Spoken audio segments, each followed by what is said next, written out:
The following is a Comfortably Zoned Radio Network production. All right, time for another evening of the Dukes Court. We're going to introduce Gary, Captain Peroxide Kinn. We're going with Chris Marbles Fletcher. And I'm going to be Dave, the Midnight Rambler Finoli. Good evening, gentlemen. Good evening, Mr. Rambler. If I may call you Mr. Rambler. They should. They should have some respect for me. I'm thinking. Not everybody can handle the name Mr. Rambler, but that's right. I proudly will take that gamble tonight. Dave, I must start with an RIP though. I haven't had who was RIP? Your monster TV, my TV that I've had since the Eastern Conference Stanley Cup playoffs, Toronto Maple Leafs, LA Kings, May 1993, one of the best series I ever saw. Gretzky, Doug Gilmour, died on. Is it dead? It died on Sunday. 25 and a half years. I almost, still a tear. This thing's been with me through every up and down, and 25 straight Stanley Cup playoffs. So, wow. I'll have to bury him. Patty didn't have the same tear, I'm going to assume. No, I don't think she really gives too much of a shit about it, to tell you the truth. It's the difference between men and women is just the respect and joy of your TV. Correct. Electronic devices. That's exactly right. Well, gentlemen, I will share this with you. I still have the same Beermeister that I bought at Sears in 1987. Whoa! That thing probably draws more electricity than anything on my street, but it's still hanging in. I'm sure that you are taking the utmost in care based upon the manual of that, Fletch. I even bought it. I have a backup one that I bought. I'm using both of them. Go figure. I remember the one you bought. I didn't know you had another one. Oh man, that's pretty impressive. That's 31 years of Beermeister service. So. Yeah, it's the longest lasting meaningful relationship of my life.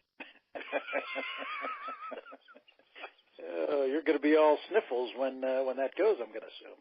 So I'll be wearing a black armband, I'll tell you that. Well, he's got the backup. The backup hasn't pitched as much. Probably can get a few more years out of it. So, was this your main TV, Gary? No. It was in the upstairs. It was in a living room. It's not even HD. So it had a lot of it had a lot of problems in the recent periods of time. But it's a piece now, Gary. What's that, Chris? It's a piece now. It doesn't feel any more pain. It started to show, it kind of was like a human being. Like it started this line on the top, and then all of a sudden it got a little blurrier, and the picture got a little fainter, and then it just kind of expired. So, same thing's happening to Dave. So just keep that in mind. Yep. So, the beast keeps going. The beast keeps going. That's impressive. I don't know what I'll do when it goes. Maybe I'll put an aquarium in it. There you go. Don't put a. Oh man. Well, we'll start off on a sorry note there. I'm saddened to hear that. Yeah. But at least it got to live through for me one fine World Series. For you former Los Angeles resident Fletch and Gary, your favorite team, probably not as joyous a time, I'm going to assume. Good World Series. Very good World Series, though. A lot of drama to it in 5 games. It needs 7 games. Better played than last year in a lot of ways. Well, Game 3, that was truly a test of a sports fan's will to see if you could survive that. Probably a lot more of a test than some hockey games we've seen in Pittsburgh Penguin history in the playoffs. But I made it. I did 3:36 in the morning. I took a cat nap between the 14th and the 16th inning. But I'm going to give myself credit waking up in the 17th, first looking at my phone before I looked at the TV to catch the final score. Again, a little groggy, not realizing I could have just put my head up and looked at the TV, and then shaking my head when I found no final score. But I'm gonna claim I finished, since I did catch the 17th and 18th inning. Gentlemen, what innings did you fall asleep in? Did not. I got to the 14th. You guys don't know if you believe me. I made it the whole way. Wow. I had to drink a bunch of glasses of Coca-Cola around. Did you pee a lot? But I did. What was the pee like? Was it lots of runs to the bathroom? I tried to time it in between the half commercial breaks or the commercial breaks, so I didn't miss much. So it labored a little bit, I thought, between like the 13th and the 16th. Eovaldi in particular started slowing down quite a bit because he had thrown 9,000 pitches, but it was an effort, but I made it because I mean you could kind of realize around the 10th or 11th when they both scored those weird runs in the 11th, which to me made it even more interesting. I got to stick with this. Something weird's going to happen here, and you don't see. I mean, how many World Series games do you see like that? Not very many when you think about it. So. Well, it crushed the record. I think 14 innings was the previous World Series high. Right. And certainly crushed the time. So no, to me it was one for the ages. I thought it was also one at the time that was probably going to hurt the Red Sox much more with the early pitching changes, much more than it would the Dodgers. Yep. Turned out to be quite the opposite. Yep. Certainly a magnificent comeback. Do you pull Hill out at that point in time? That's what I was going to talk about the series. I mean, not to jump in, Fletch, go ahead with your views. 2 times I didn't understand it again at all. I mean, the Ryu was not laboring that bad. I think you and me texted around that time, Dave. Game 2, 4 2/3, you yank him. I know you had some right-handers coming up, but I mean, I'm sick and tired of hearing this BS now with all these number crunchers and this guy Klentak here too. Well, the game sometimes is won in the 4th inning. No, I don't think so. Not when you got to play 7 games in 9 days. Right. Not a good move there. Made me wonder again how much is Friedman and all his Harvard guys pulling those strings. And then honestly, I mean, I was glad to see Hill react a little bit. I mean, he didn't make an ass out of Roberts on national TV, but he kind of said, "What are you doing here?" Which I kind of was glad to see. I mean, that reminded me eerily similar to Hill's Game 2 last year, where he was sailing along, and he wasn't throwing the ball as well this year as he was last year in that game too. But, when you got a bullpen that's got tons of question marks anyway, it's really baffling to me. Yeah. I mean, let's face it, they haven't had a guy in that bullpen that's been lights out all year. I don't care who you point to. Maeda hasn't been great in that role. Stripling wasn't. Wood wasn't. When they moved him there, nobody in that bullpen could get you through clean innings easily this whole year. Right. Even more confusing to me why you're yanking guys. I understand Martinez was coming up in both of those cases shortly thereafter, but I mean, again, these are big league pitchers. Honestly, Dave, we talked about this a lot. The one thing I have is, beyond that, sitting guys that had a combined 86 home runs or something like that the first 2 games just because there was a left-hander on the mound.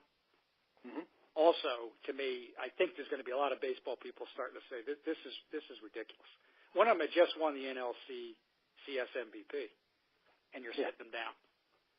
And, I don't really care if it's all the money they spent in the short term for picking up all these guys, Dozier, Freeze, all these other guys. I don't care what the hell the reasons are. You're telling me, and then finally when they get behind in the series, then they start to put Muncy and Bellinger in there against left-handers. I mean, never been terribly impressed with Roberts. He's got a happy personality. He's not an ass, but decision-making crazy, 2 postseasons in a row. And then he goes a long time with Kershaw, which didn't make any sense to me. So I don't really get the thinking there, and I honestly think it's going to work counter to what we've been talking about, and I hope it does. I hope some people around baseball start to question some of this decision-making. I really do. So the thing that I had heard, Gary, was that when he went out to talk to Hill on the mound, that he was just coming out to talk to him. But Hill was so used to him coming out, and that meant he was going to be removed, that he basically handed him the ball. And that once he handed him the ball, Roberts had to make that move because he's not going to give it back to him. So I think there was some miscommunication out there. Yeah, but I'll tell you this. I saw Hill pitch when he was in between teams here in the Atlantic League. He pitched for the Long Island Ducks. And he is a triple high-strung kind of guy. I mean, you could hear his crackling fastball sit behind home plate in that Atlantic League, and you could see that he had the stuff, whether he had the arm injuries and recovery and everything else. But I think you're right. I think he gave him the ball because he was so used to these kind of moves being made. Or maybe he just wanted out of there. But I don't really sense Hill's that kind of guy. I don't think he wanted out of there at all. But, it's funny because it just talks about the type of communication. And I read an article that Sports Illustrated did, Tom Verducci, who I think is probably the best baseball writer around. And he just talked about talking to the players, comparing what they have now in Boston, with Cora, and the difference. You fire a manager who just took you pretty deep in the playoffs, and then bring Cora in. And the thing that he talked about was just the difference in communication. The people really knew what their roles were, what to expect, so much more. And I'll get into this a little bit more when we talk later, but it really gave me an appreciation of the Red Sox after reading that article. I mean, I think that's true. I think you can see it. I think you can see it in the whole year, and I think you can see it. I mean, the Dodgers went and gotten too many guys. I mean, them and the Phillies whenever got too many guys. So now you got guys that aren't playing regularly. You don't even know if they're going to be in there against certain kinds of pitching. I don't think that little bit of hesitation and step. Am I in there? Am I not going to be in there? Do I know? Do I not know? I don't really think that helps at the highest level. And again, this isn't rotisserie baseball. I mean, and I just think that I'm kind of hoping that some of this stuff comes to fruition because, you look at that Red Sox roster, other than Martinez, I mean, who on it, and Betts maybe, Bogarts has been highly regarded. He hasn't quite lived up to that potential. Benintendi was a good rookie, slipped off a little bit this year. I mean, you look at that roster, that's not a talent-laden team. The Dodgers have more talent on paper. But the Red Sox had better roles. They performed well together, better defense, and I think it's clear that bullpen. Well, here's what pushed Boston. I mean, you have guys who, you're right. They're basically a two-man lineup as far as stars in Betts and Martinez, and I'll get into this a little more when comparing them to other great teams over the game's history. But what this team did was they had roles. Their two-out hitting was just unbelievable in the series and unbelievable all year. They were guys who didn't try to swing for the fence every time they were in a bad situation, learned maybe to hit the opposite way, maybe to, hit the ball where, as we all bitch, people have these, you're moving the defense left and right, shifting the defense. These guys tried to hit the ball where people weren't, and they were very successful at it. There was no situation that was too big for them. These are the underlying things that build a championship team. Mitch Moreland, certainly your man at first, but Pierce gets hot at certain times. Pierce gets in the game. Moreland sits on the bench and ends up with a clutch home run, couple of clutch hits. I mean, it's a true team. It's a team that probably has one of the stronger starting rotations in the game. That's their strength. But is it the same rotation as the 71 Orioles? No, it's not even close. No. Evaldi, who pitched so spectacularly in the playoffs, I mean, he's a 28-year-old pitcher who, he's not a guy I'd say is an up-and-comer. I mean, he had a real good year with the Yanks in 14 or 15 where he led the league in win-loss percentage, but didn't necessarily pitch tremendously. So you're not looking down at a group of pitchers that are going to be one of the great rotations of all time. Your bullpen, really, I mean, Kelly made himself a hero and in the playoffs, but really was not a spectacular pitcher in the regular season. Kimbrel was their only solid reliever, consistent reliever there. So it's mind-boggling how this team did what it did. But one thing, and I was talking on Facebook about this a little earlier, the one thing that maybe Cora did better than the others, I mean, they all get the analytics. They all get the numbers. But there's a difference between getting the numbers yet using your feel, which you could kind of see with Cora, or just getting a book like sometimes it looked like Roberts had, and being committed to using that book. Yep. And I mean, this team is it pumps you up for the kind of team they were. I mean, you look at 300-win teams in the American League, they pretty much beat the hell out of the other 200-win teams on their way to beating the most talented team in the National League. So when you're talking, as people start maybe considering them the greatest team of all time, I'm not going to go down the list of teams in seasons before I was born. I'm just going to kind of look at teams that were around since 1961, and I don't put them up there with those guys at this point. I mean, I put, to me, and I'll use if you're talking about 1 year, I'll use the 1970 Baltimore team because they won the championship that year. But that team between 69 and 79, to me, is the best team I've ever seen. I would put them number one. I would probably put the Yankees of the late 90s number two. Certainly the Big Red Machine in 75 and 76 would be up there. The Oakland A's, very similar to the Orioles between 88 and 90, but certainly only pulled it out in 89. To me, those would be teams that I would place ahead of this Boston team. But to me, this was a fun team to watch because they did exactly what you hope every team would do, and that's get the best out of talent, out of the talent you have. And they did that and then some. And to people that look down and say this team bought a championship, which is the criticism it gets, I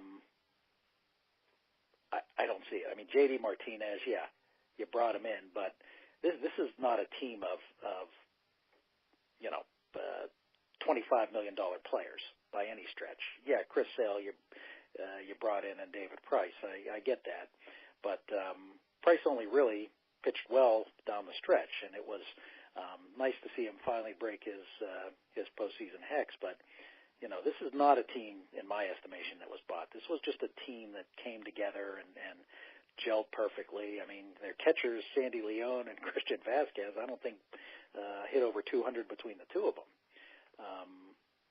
Steve Pierce and Brock Holt were certainly important parts of their team, but I would hardly call them stars.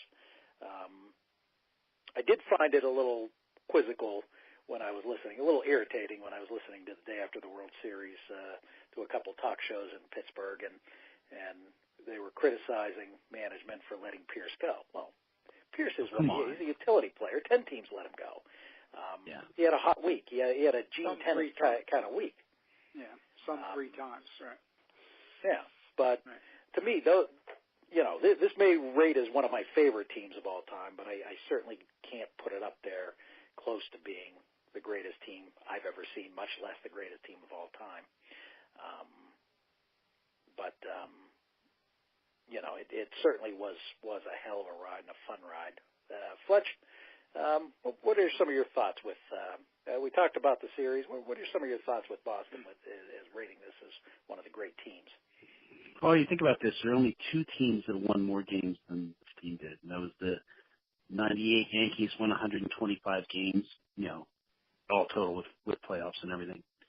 And the Mariners in 2001 had 120 wins. But none of those teams went through what the Red Sox did to get there. I mean, the Red Sox knocked out a 100-win Yankees team in 4 games. They knocked out a 103-win defending champion Astros team in 5 games.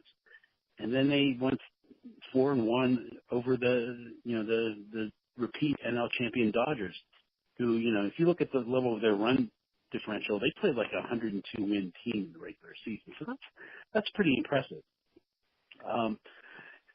those big red machines can certainly make a compelling case as being the best of the expansion era going back to 61. And your lineup, you had 3 Hall of Famers, Johnny Bench, Joe Morgan, Tony Perez, plus another, we'll talk about this, I'm sure, throughout the years, but Pete Rose should be in the Hall of Fame. So, that's 4 Hall of Famers.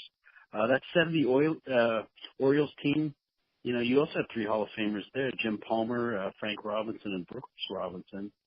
And then, you look at this Boston team, and they've got a 35-year-old journeyman named Steve Pierce batting third for them on Sunday. And he responds by hitting 2 home runs. I mean, it's the ultimate team thing. I mean, I loved watching those Orioles and Reds teams. I hated that Mets team of 86. They also won 108 regular season games like the Sox did. But, you look at the 70s Orioles teams, in that season, I think the Reds won something like 101, 102 games, and they took them out. But no team has ever taken out 3 100-win teams. So that was pretty impressive. Then you look at that Yankees team. They won their division by 20-some games. They went 11-2 in the postseason. That's pretty remarkable. But the thing that goes against them is they really didn't even play against the best National League team in the World Series, because that was the year the Braves won, I think, 106, 107. So that would have been the great matchup to see. Instead, they got the who did they get that year? 98. That would have been the Padres, right? Padres. Yeah. So, of course, then again, the next year they did play the Braves and they swept them. So who knows? But for me, as a small market fan, I have to say, it took me a while to get into this series. I didn't get into it to Game 3, to be exact. And, I made it to 14 innings, but I have to give a shout-out to my L.A. friends, Joe and Cindy McMahon. They left their home at 2:40 that afternoon and returned somewhere around 1:30 in the morning. And they made it when all the concessions were halted after the 14th inning. So that's pretty impressive. Oh, yeah. They halted all the sales of things at the 14th inning. Wow. No, I did not realize that. That was... And as a Pirates fan, it's hard to see teams with massive payrolls when, in my heart, I know that it's nearly impossible for my team to compete. Say what you want about the Royals of a few seasons back, but, I think it was a fluke. I lived in L.A. for 8 years, most of which, time the Pirates are really abysmal. The owner of the company that I work for had these unbelievably great season tickets. And it was pretty much a given that I was going to get tickets for any Pirates game that I wanted, plus at least, 4 or 5 other games, because he knew I was a big baseball fan. Tim Novoselsky, my friend, my mentor, my boss, who passed away way too young. I was rooting for the Dodgers for you, my friend. And, I didn't really like the Sox. The Dodgers looked overmatched. I've never seen such clutch hitting, especially with 2 strikes and 2 outs. Unbelievable. But then, something happened this morning. I mentioned I read that Tom Verdici article in Sports Illustrated, and I gained a new appreciation for them. You talked about their ability to hit in those clutch situations. Well, they simulated that during the spring. They would have people go out into the batting cages. They would crank the machines up to 100 and 102, 103, somewhere around in there. And what they basically had to do is put the ball in play. That was the whole drill. Get the ball in play. And they did a lot of different practice during of certain situations. And as I mentioned before, the article just talked about the communication lines that Cora had established. And it's an impressive article. I recommend you guys read it. I mean, it certainly was a unique team by any stretch. That is impressive. Impressive to prepare that way, and it paid off. I mean, it was just mind-boggling how many times this team looked like it was down and out, and just in the worst possible situation, ended up with great hits at opportune times.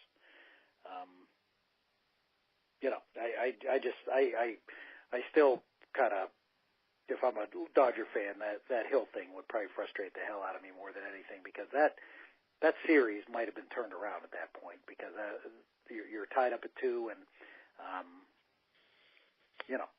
anything can happen at that point. You get the next game at home, and you have all the momentum, and 9 runs in 3 innings, just remarkable from the Red Sox. Gary. Can you imagine what their Stratomatic cards are going to look like with when the clutch situation kicks in? That might break my string of managing pirate teams in Stratomatic. I may take on that Red Sox team just to get a feel for them every day. Oh man. Well, yeah. I mean, but Gary, your thoughts of well, a couple of things what Fletch said. I mean, Joey Cora. I saw Joey Cora play a lot when he was with the Dodgers as a second baseman. Yeah. He teamed with Cesar Asturias. They were one of the best defensive up the middle units on some pretty good Dodger teams in the late '90s and early part of this century. And you could tell he was a leader then.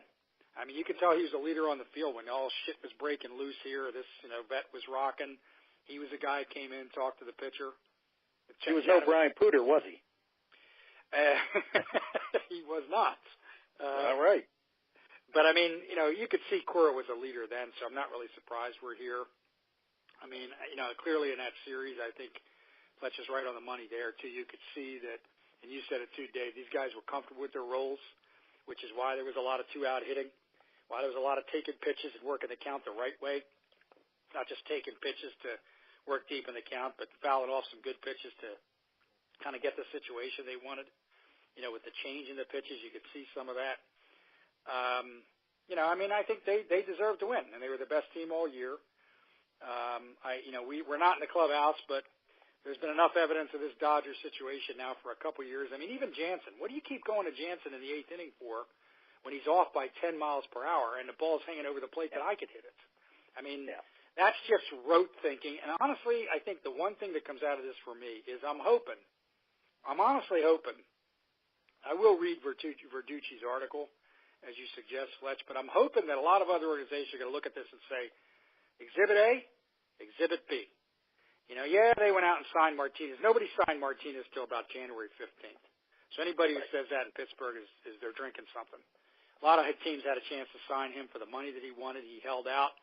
I don't think he even thought this team would be that good. But the one thing I liked, they didn't hit him first. He hit between 3 and 5 all year long. They weren't jerking around the lineup, hitting threes first and stuff like that. So I'm hoping that a lot of organizations are going to say, we're going to use this stuff as a tool. We got to stop thinking about it because of the Dodger mistakes. I mean, I'm just hoping that's a positive outcome here because, the part that's the most underrated about these Red Sox teams, I've talked to you about this all year, Dave, that outfield got to everything. Bradley, Betts, and Benintendi get to everything. They all got pretty good arms. You can't. They would turn a lot of doubles into singles. The pitchers could challenge more because of that defense, and it was a very good base running team. I mean, you didn't see some of the nonsense we see with the Phillies and the Pirates and these guys all year. Another reason they won 108 games. So, I mean, this is basic. There's some basic baseball going on here. Yeah, but Betts was hitting between 1 and 3 all year long. Bradley was down at the bottom of the order all year long. They hid those catchers in their poor offense in between some of the guys that had some bats. Martinez hit in the middle of the order all year long. I mean, I think the Pierce-Moreland thing was a little bit of a lucky year. Everything went right, but by the same token, you're right. Both guys accepted their roles. Goes back to Cora again. Right. I mean, I'm hoping that this now becomes a little bit of a copycat because the truth of the matter is they also didn't have a bunch of guys striking out 180 times like the Orioles trying to hit 50 home runs either. So, I mean, I think Martinez hits the ball out of the park, but he also gives you a lot of other extra base hits. He gives you a lot of long at-bats. So, I mean, I'm hoping that the mistakes the Dodgers keep making and some of this nonsense we've been seeing, I'm kind of hoping it gets changed because of this. I mean, that's my hope for a long-term effect, whether the Dodgers lose or not. I mean, everything the Red Sox did right, the Dodgers continued to do poorly. I mean, they had so much talent. They had some pretty good pitching in the Milwaukee series, but based station to station, no running, tons of strikeouts, poor hitting in the clutch. I mean, this is the stuff that we've been seeing for a lot of these other organizations that are falling in love with this number stuff. So hopefully it has a positive effect in the long run to say that they had a payroll of $216 million and they still played bad baseball. So, and, they have a manager that's not really making full decisions or he's making decisions based upon, papers or charts where he's being told what to do. So I'm hoping the long-term effect is a good one.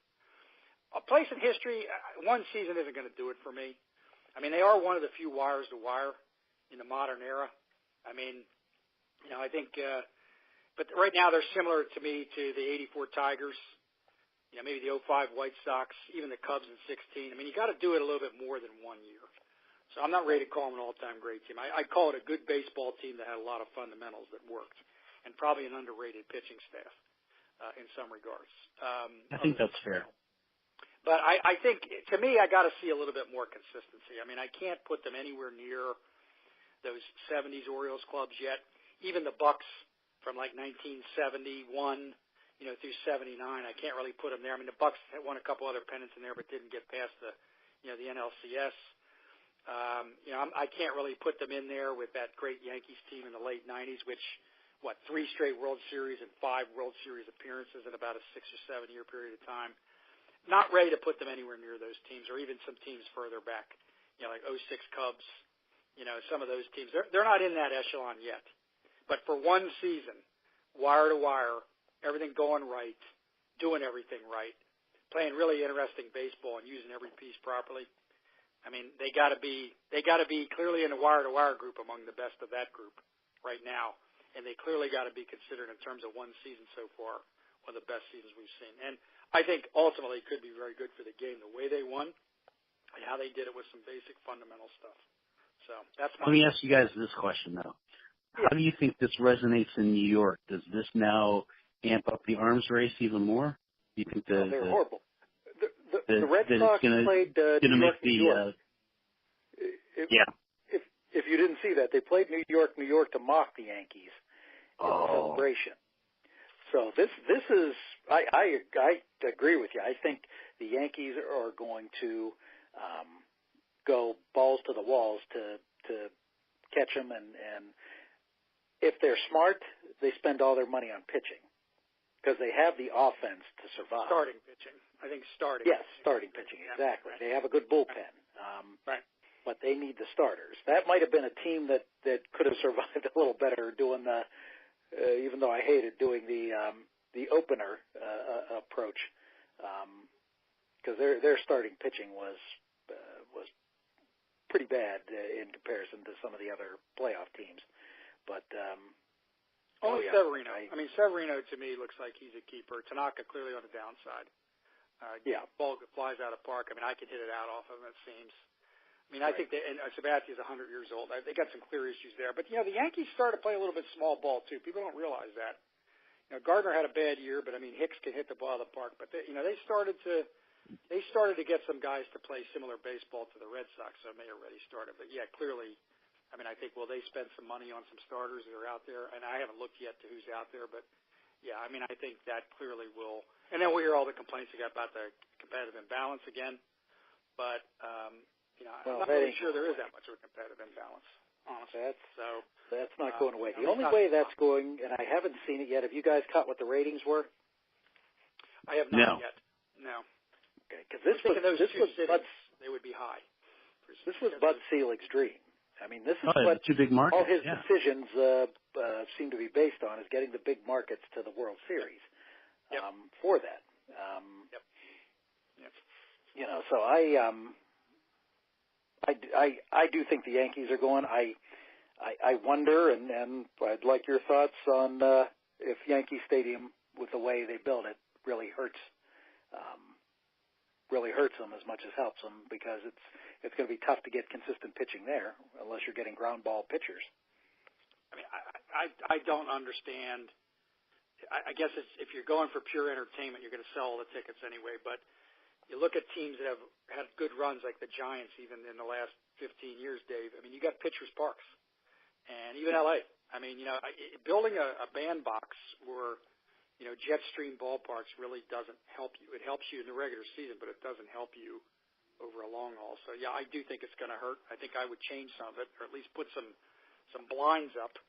They need to do it here, too. I mean, some of these ballparks, Baltimore and Philadelphia, and even they're junk. I mean, they're just junky. And I think it ends up causing so many problems. Without the foul territory that I rail about all the time, your pitchers won't challenge as much. They nibble too much. They're working deep in the count, all that kind of stuff. So I think it will hurt. But, I mean, the one thing, I don't love Buck either, and I don't think he's as bad as some people say, and Dave, you've commented on it, but the one point he made was true. This is a very young team. This Red Sox team is very young. Now, you could get broken down by injury or dissension and everything else, but, I mean, these guys are not anywhere near at the peak, some of them.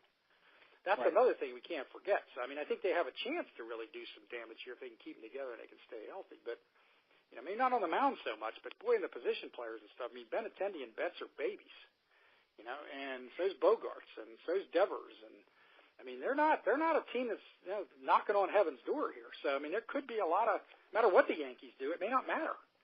Your Bob Dylan. The Red Sox will have a big wallop, too. So, and they're certainly going to try to beef up the starting pitching beyond Porcello. So, I mean, I think, you know, it could go both ways. I mean, this could actually benefit the Red Sox more than the Yankees, quite frankly. So, well, I'm going to give you guys a guess, and this is for a free package of ho-hos, one of your favorite snacks, the Hostess ho-ho. But Fletch, what's your guess for the TV ratings, up or down, and what percentage? I'm going to say they were down. 2007. And they were down, I'm going to say 8%. Okay, Gary?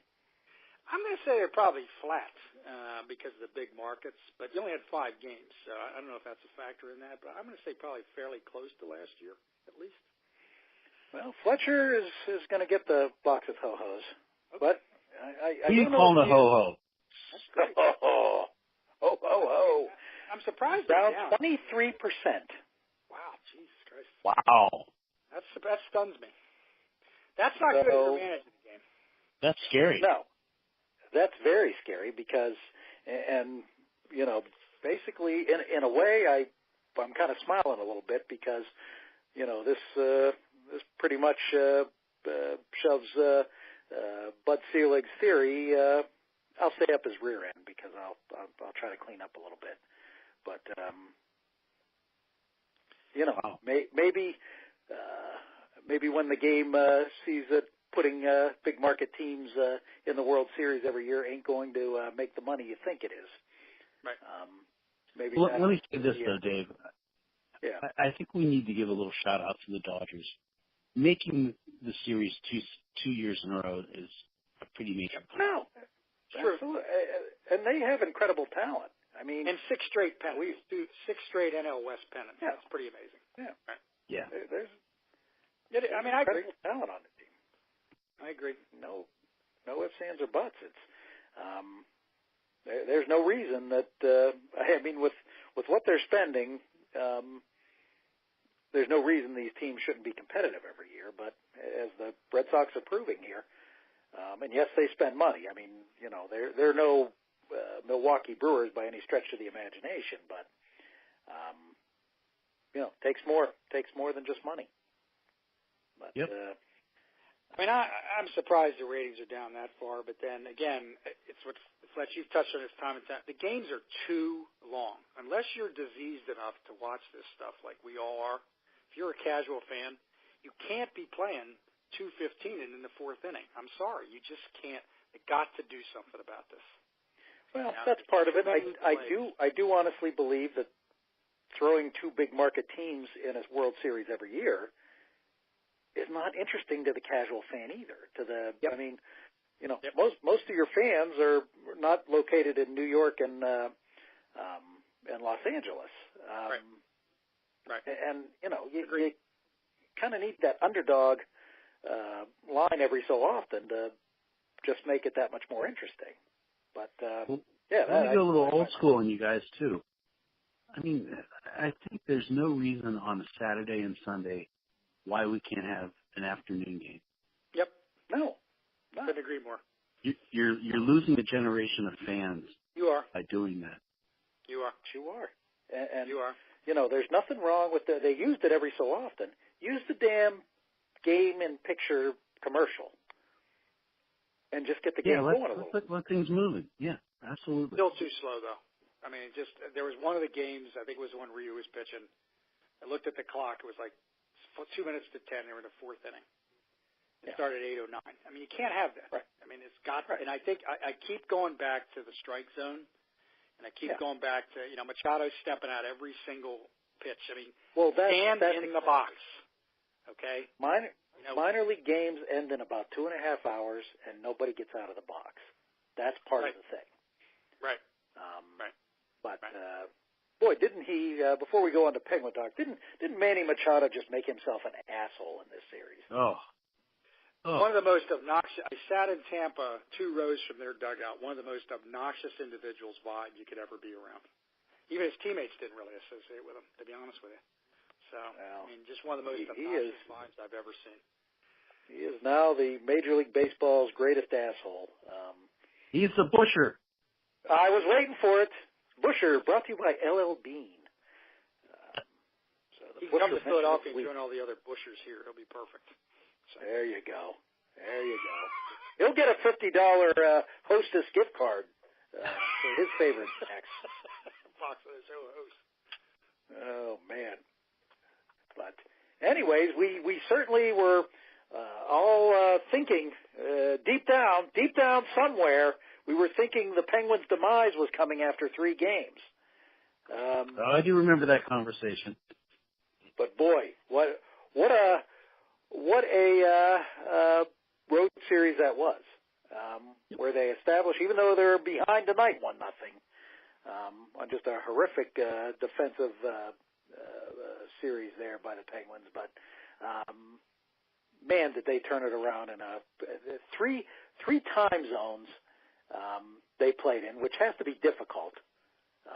Lord knows if I go an hour off, it really pisses me off, but I can't imagine going in 3 separate time zones in 3 different games and just being so dominant.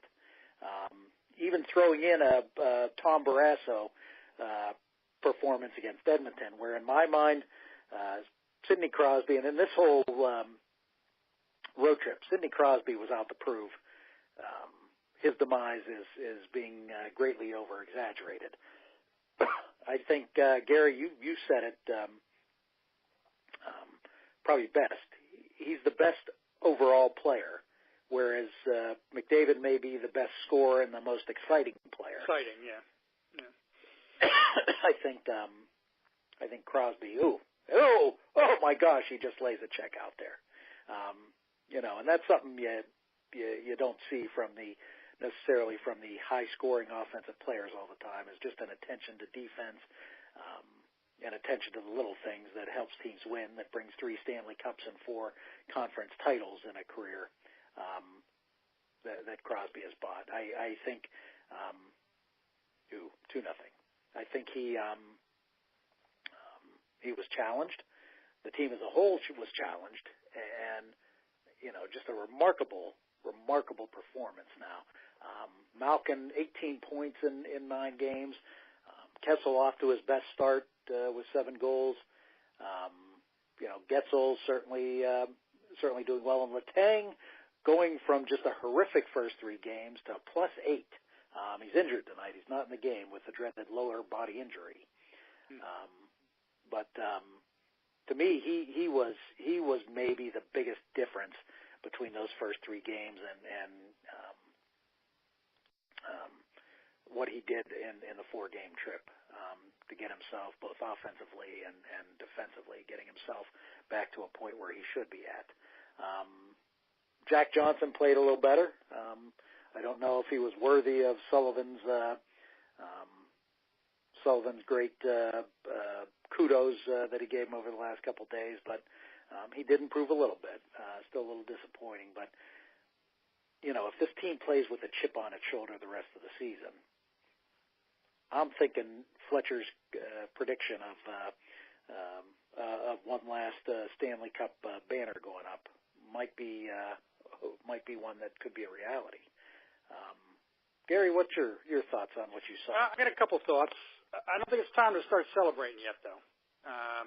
There's a couple good things came out of that trip from the press that really doesn't have any axe to grind with them and his level. Kelly Rudy was in between the benches on the hockey night in Canada, the Sportsnet in Canada, Calgary Penguin game, and he said, despite the fact that the Penguin forwards were sensational, he goes, one of the reasons because Letang was elite again. He said he was elite on the puck, moving the puck, stopping people, hitting people, and he certainly played great in Vancouver as well, as did Johnson. But I don't think it's time to start partying yet. I mean, I think still got some questions below line 2, in my view.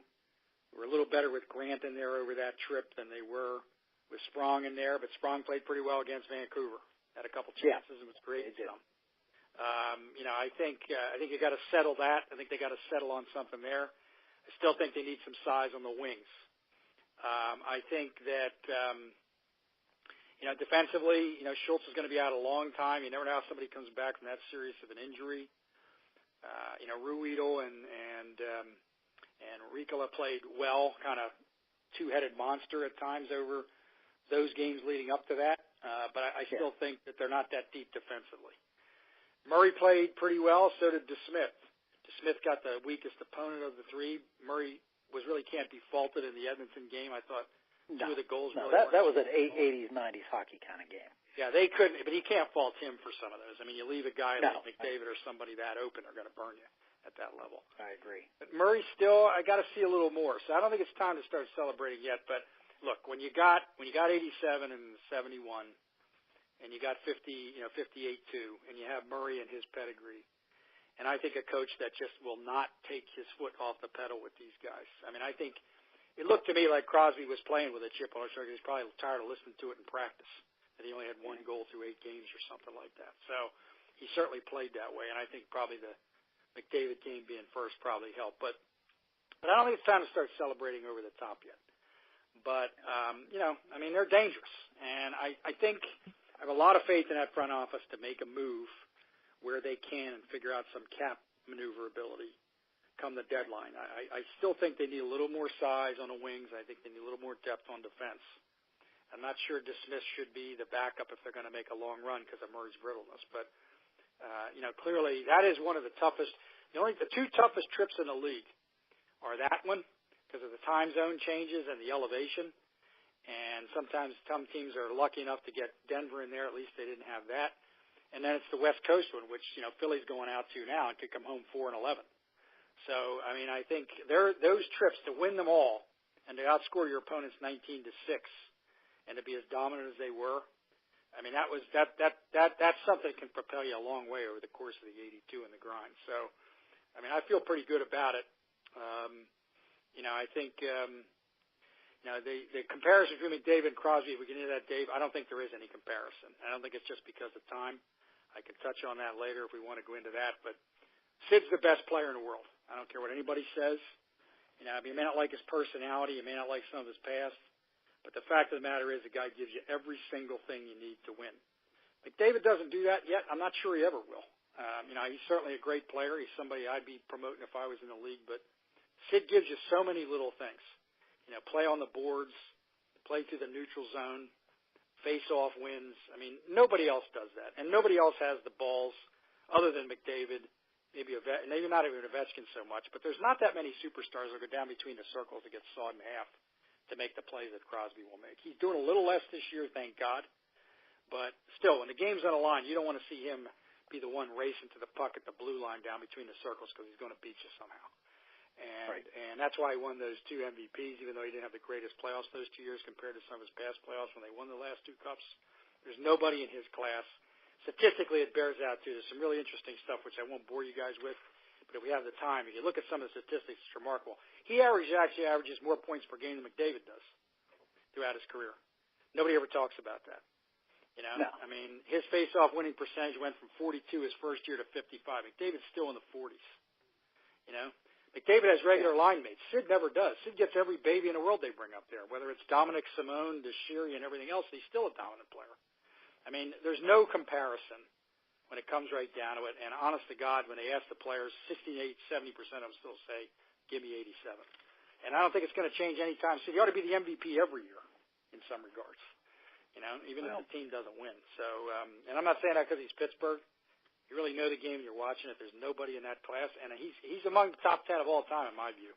Some of the top 10 of all time couldn't give you all the things he gives you, including Lemieux. Well, one thing as I was looking up a few things before tonight's show, I was looking at the all-time leaders, and Mario Lemieux with all the talent, which was more impressive. Let's put it, he had Hall of Fame talent with him. Yep. Through most of his career. He finished with a 114 plus minus. Sid Crosby's at 172 right now. Yep.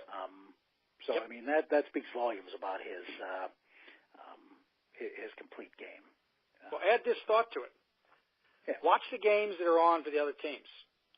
Yeah. There's very few players, Taves perhaps, Bergeron, very few centers, night after night, get the best center on the opposing team or the best line. Sid gets it every single night.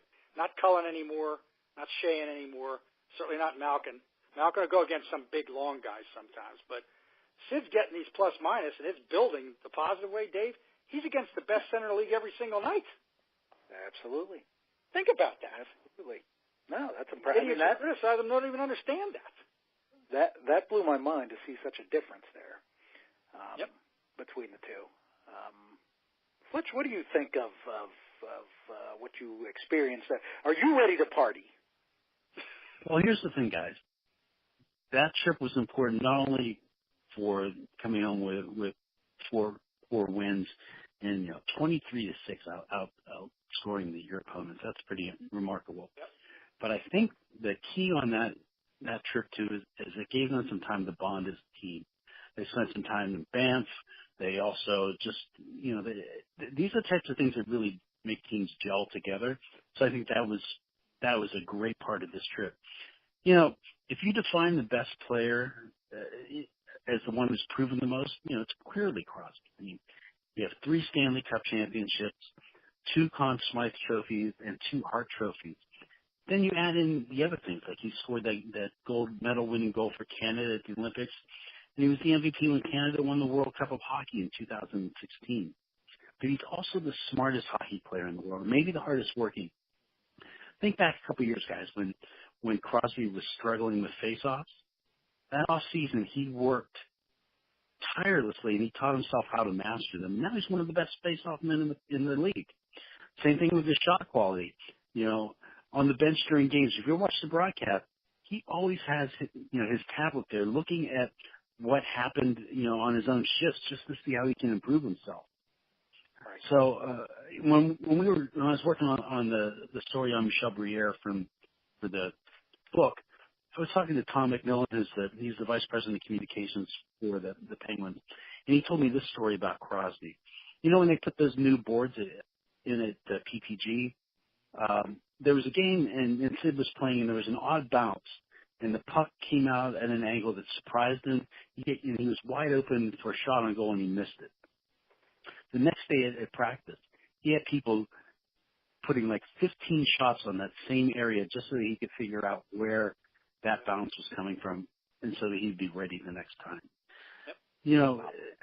That's the type of work ethic that makes him the best in this game. No question about it.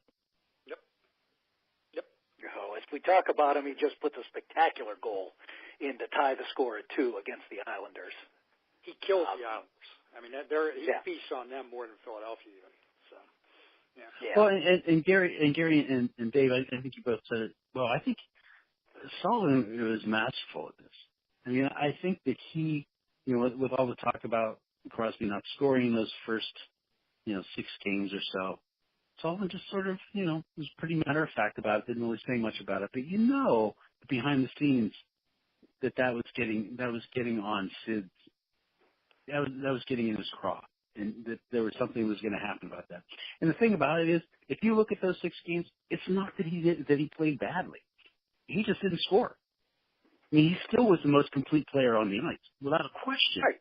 Just the puck wasn't going in, and now it's just like he's brought it up to another level, even for Sid. I'm telling you, I think he's going to be one of the best 1 to 10 players in NHL history, assuming he doesn't fall off, which he doesn't appear to be doing. I mean, his skating power is stronger than it's ever been. Well, think about this. A few years back, we didn't know whether he would ever be back to this form with the health problems that he was having. Right. Exactly. Yeah. But you can't knock him off. I mean, he used to be able to knock him off the puck pretty easily. People would say he was diving around. I just don't think he was that. I think he's got pretty big, thick ass and legs when you see him up close. He is 200 pounds. He's actually bigger than McDavid is. People don't realize that because McDavid's so long. He's bigger. Right. McDavid's taller, but Crosby's thicker. But, the fact of the matter is you can't knock him off now. I mean, if he gets it even one hand, you can't take he's almost like Hossa used to be. You can't take the rubber off of him. So, I mean, I think I told you guys the story. They were struggling, I think it was 2 years ago in December. It was right after Sullivan took over. And he said, they were struggling. Sullivan was up late, gets in the car, drives to, I think they were still down in whatever it was, Bridgeville then. And he said, I go in, there's a light on, I hear somebody in the weights. It was Crosby. It was Crosby at 4:15 in the morning. So you got that kind of thing. I mean, honestly, that makes a Dominic Simone or Gensel or Rust or Ricola or somebody else think, if this guy's doing this, I better get my ass in gear. We're going to have a problem. So that probably has little to do with Sullivan and Crosby's case, but I also think Sullivan doesn't let up on him. I think he pushes Malkin and Crosby as hard as anything, which also probably helps the unit. So, and it certainly looked that way when they made the cup run. So, you know, and I think there's a lot of good things they got going on there because they put the right people in place. But, I mean, Crosby's statistics are staggering. Hopefully McDavid will continue to be as exciting for the league. The league can certainly use more players like that, but he's got a long, long way to go.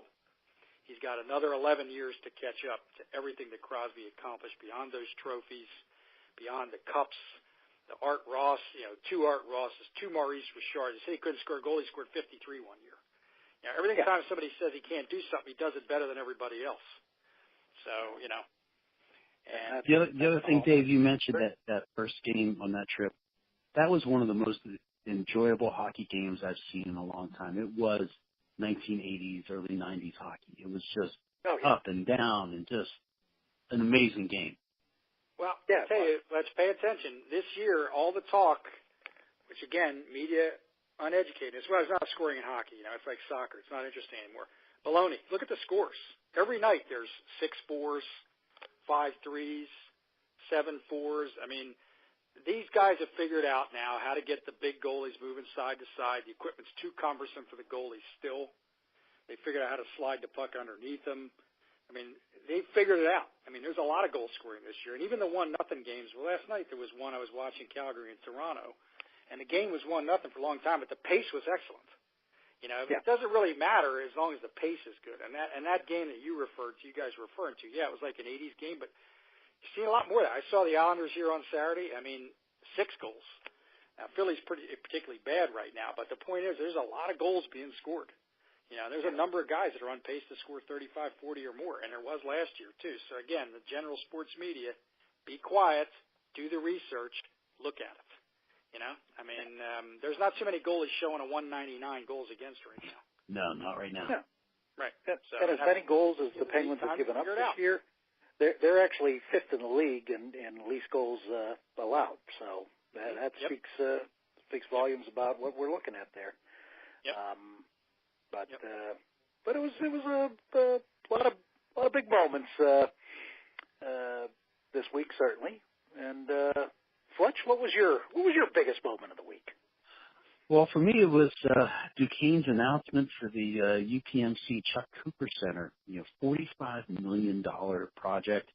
Dave, it gives you hope. And when we talk at the gathering of the authors, when we talked to Bob Ely, he was talking about how the school was all in on basketball at a level I've seen since the 1950s. It gets me fired up. And to name it after Chuck Cooper, when you think about it, being the first African-American drafted into the NBA and having a successful NBA career, he opened up the door for so many to follow. And honestly, I really didn't know about his legacy when I started at Duquesne, and I bet a lot of other people would say that, but I don't know that he's ever truly been recognized, but I think that changes forever with this. And, Dave, I've been resisting getting excited and tempering any expectations for the program for decades. Think about this. It used to be I just wanted them to be in the top 25 before I died. Then it became the top 40. Then it became, win their conference tourney. Then it became earn an at-large bid. But Dave, finally, I think I'm ready to drink the Kool-Aid. There's no reason why the Dukes can't be like a Dayton and maybe even see the tournament before I die. And if it's not too far, boys, we're driving to that game. We are, and you will see the tournament next year. I agree with Not this year, but next year, I'm guaranteeing it right now. You will be seeing them in a tournament next year. The quality in player is just off the charts compared to what we're used to. Dan brought by taking a team that had no business winning 5 games and finishing 500 last year. was just one of the more remarkable coaching jobs I've seen.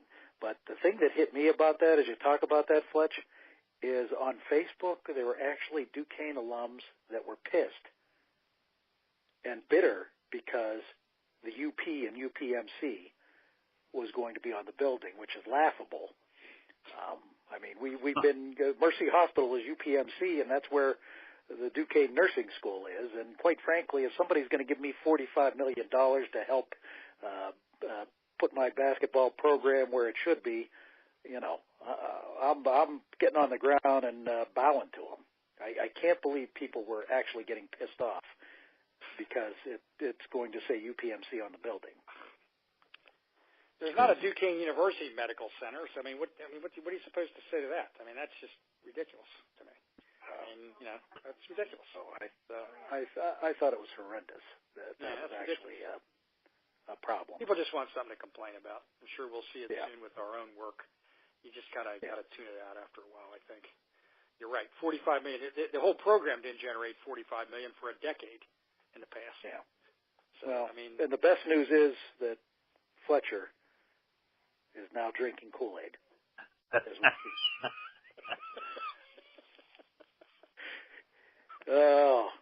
It's going to be fun. It's going to be fun. Just don't go on the West Coast. That's my only prayer. Oh, God. You know, stay in this half of the country. Oh, man. Gary, what was your big moment of the week? I mean, I have to pick, you know, I thought about the one that Fletch mentioned, but, you know, I'm not going to pick that. I tend to think more about the games and stuff. I think games 4 and 5 of the World Series and even game 3, take your pick. I mean, the Steve Pierce thing was just a really good story.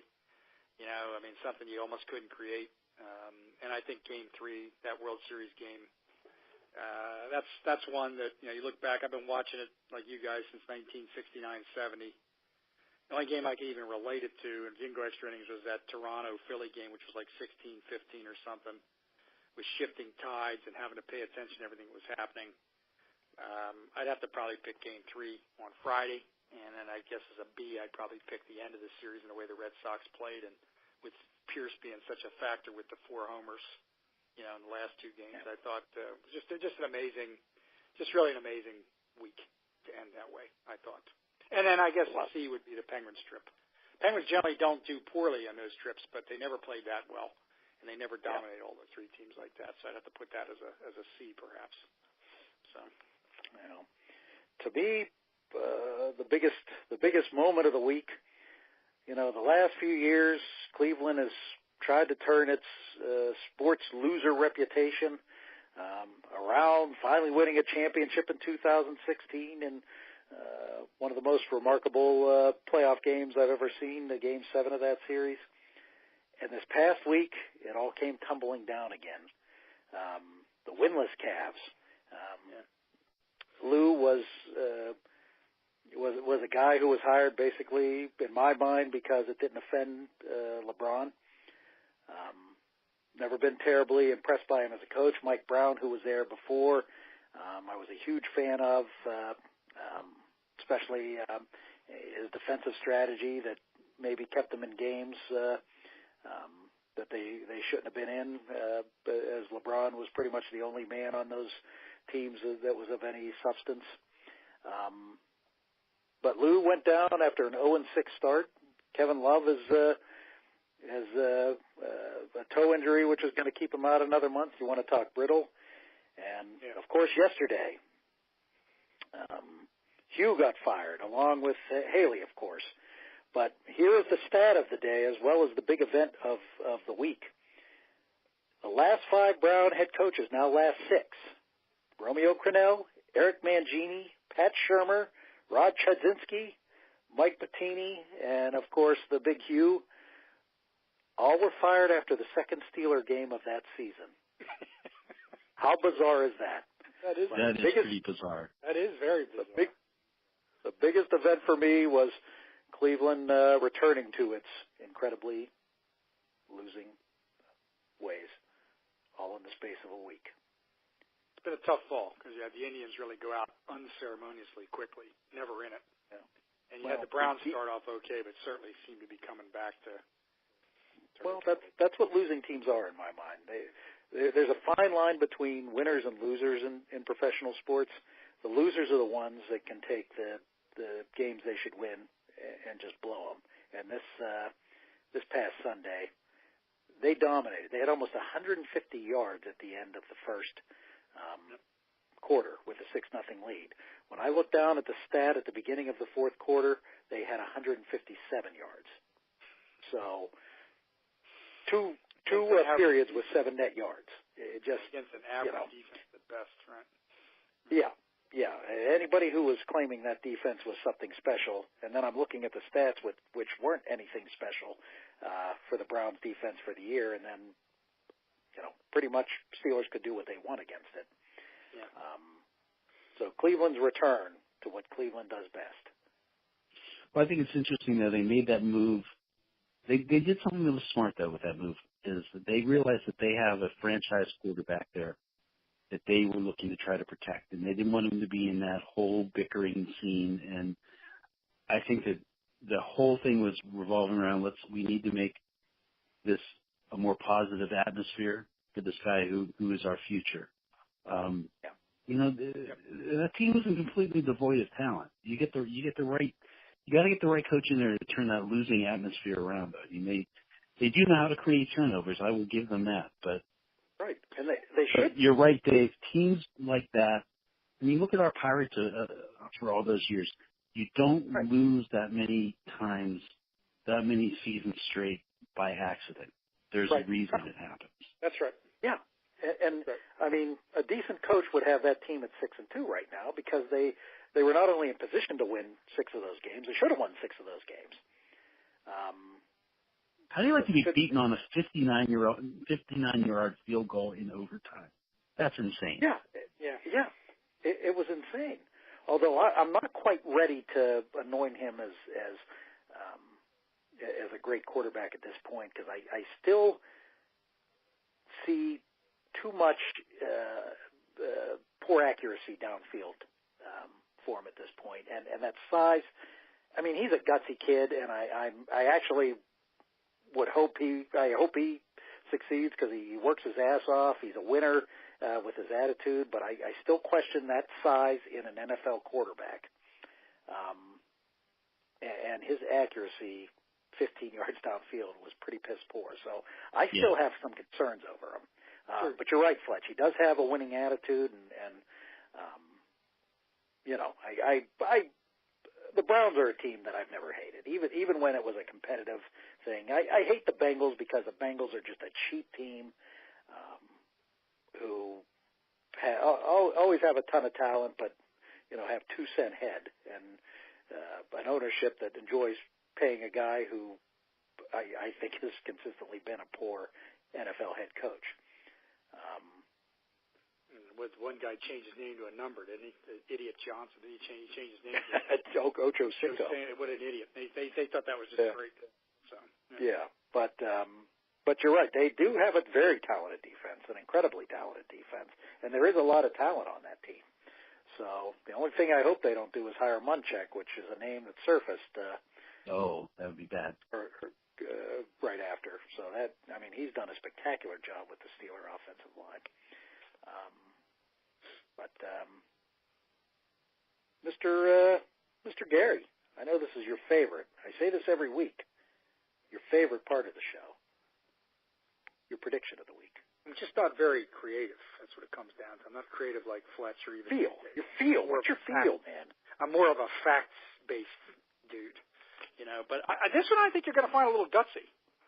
Okay. Oh. You could have a 16-0 team, and it's the LA Rams. If they're going to lose, there's a good chance it's in the next 2 weeks, 2-3 weeks. Okay. I mean, they're 8-0. I thought Green Bay was giving them all they could handle on Sunday. I don't know if you guys watched that. They couldn't do anything. Gurley couldn't get loose at all. They were chasing Goff all over the place. He's throwing a ball all over the place. They looked rattled for a change. They still come back and win. You go to New Orleans, tough place to play. They've met their Waterloo down. Yeah, but they're going down there this week. Get Seattle at home. Seattle's not what they used to be. Not the same defensive backfield, all that stuff, and it's not up in the nut house. Then they play the Chiefs down in Mexico City, which, given the elements, the water, everything else.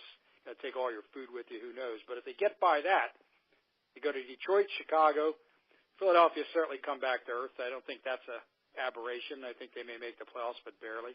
Then you go to Arizona and San Francisco, two teams that clearly are headed down at the end of the season. I don't know if I want to predict 16-0, but I'm certainly going to predict they're going to be damn close. You know, when you look at that schedule, and I think the team, you know, they're relying heavily on Gurley, and if he gets injured, you got a big problem. But he's also a big horse. Hopefully they're going to be smart enough to pace him out as they pile up this record against some of these bad teams. Underrated receiving core. Goff's every bit as good as Wentz. He just doesn't get the same press because he's out in L.A. He doesn't have the media back east here, you know, falling all over Wentz. He's every bit as good. Took him a little longer to get going. He's every bit as good. I think they could. I'm looking at a 15-1, 16-0 potentially if they get through two of these next 3 weeks. So that's my prediction. And I've been a Ram fan for a while, and I'm not saying it because of that. It's a fun team to watch. Got a city that's actually interested again, at least for now. Schedule's pretty weak. I don't know. I think you got a good shot. You know, I think you got a very good shot. So that's my prediction.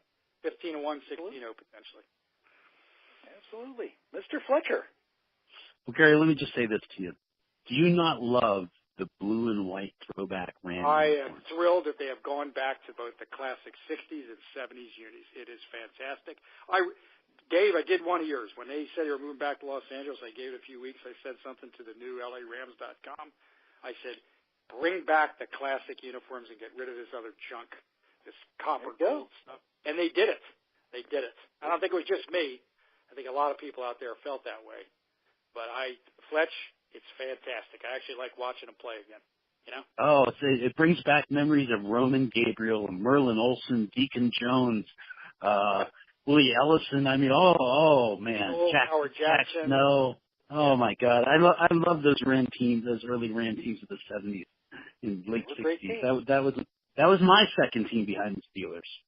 One of the best teams that never won anything. Couldn't beat the Vikings, couldn't beat the Cowboys consistently. If it would have been for those. And they also had the 49ers, the great John Brody team. They did. Well, you've always known, Fletch, my non-affection for West Coast teams, but that was one of the absolute few that I loved myself.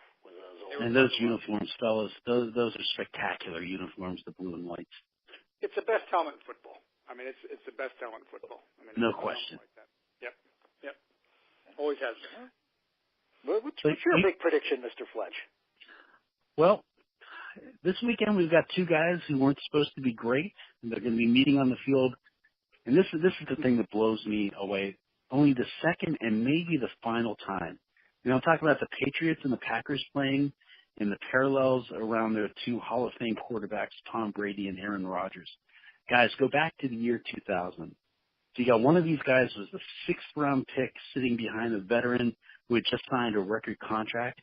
And the other one was a high schooler who didn't even get a single scholarship offer. And yet here we are with two of the best ever. And who would have predicted that? So it's hard to believe these guys only played one time before, and that was in 2014. The Packers won that game 26-21. Both had triple-digit quarterback ratings that day. I'm not sure what we'll see, but here's the prediction I'm going to make. We're going to go back to 1972 and one of the great shootouts when an aging Johnny Unitas faced Joe Namath, who just missed the majority of the past two seasons with a ton of injuries. I remember watching highlights on This Week in Pro Football. Namath threw for, I think, 490 yards, and Unitas threw for something like 340, and the Jets won it 44-34. Guys, I think we're going to see something like that again. I think we're going to see a great shootout. Wow. That would be good. Who's going to win the shootout? That game, Fletcher, was that game in Baltimore? They had two. That game. Yep. I was there. Yep. My brother was a season ticket holder of the Colts in the 70s, and I saw that game. Sat down low at Memorial Stadium. Never forget it. So they had another one up at Shea too. Might have been the following season.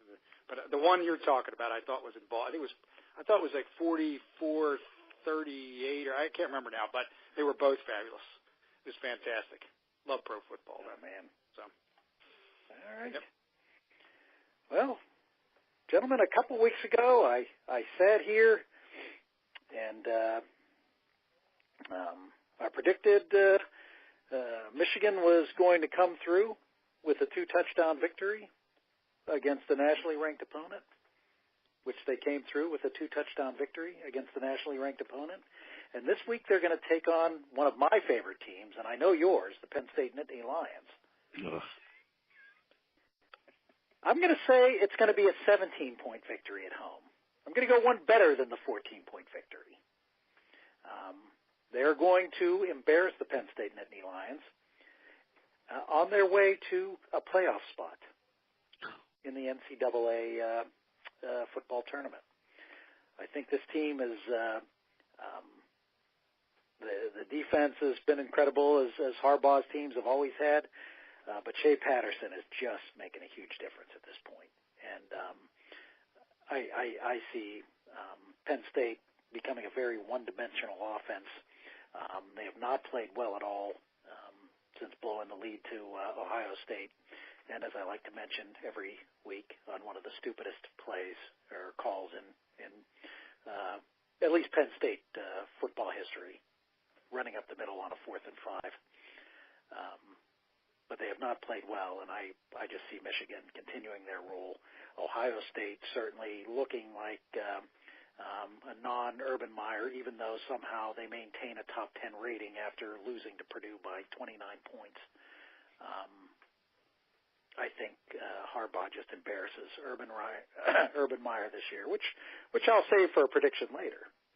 But can I tell you two other things that I find really interesting from this week? Can I tell you guys? Yes, tell us. Go for it.